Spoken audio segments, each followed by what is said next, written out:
So you sit there for an hour basically, and you just keep folding the 9-4 offsuits, the 7 deuce offsuits, and then you get Jack 5 offsuit, and you have to fold all of that. And when you finally have Ace Jack, someone raises, someone 3-bet, someone 4-bets, and you still have to fold. And this, for a whole hour, you're just card dead. What do you do in that situation? Well, there are 2 things that you can do.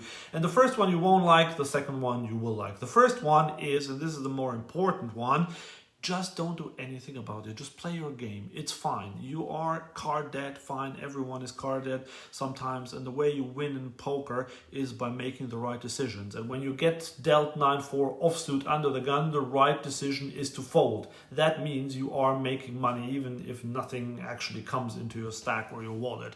But long term, this means that you are making money when other players blow up. So that's tip number 1.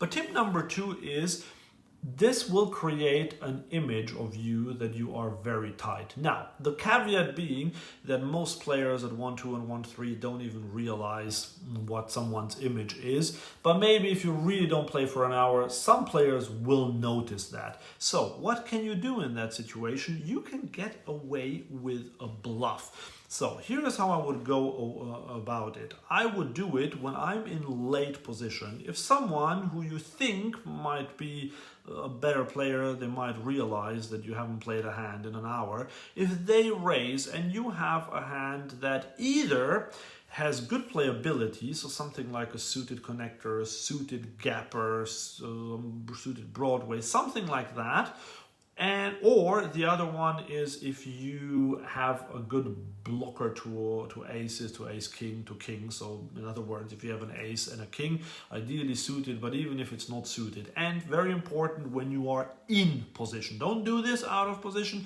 but when you are in position. Then you can 3-bet them.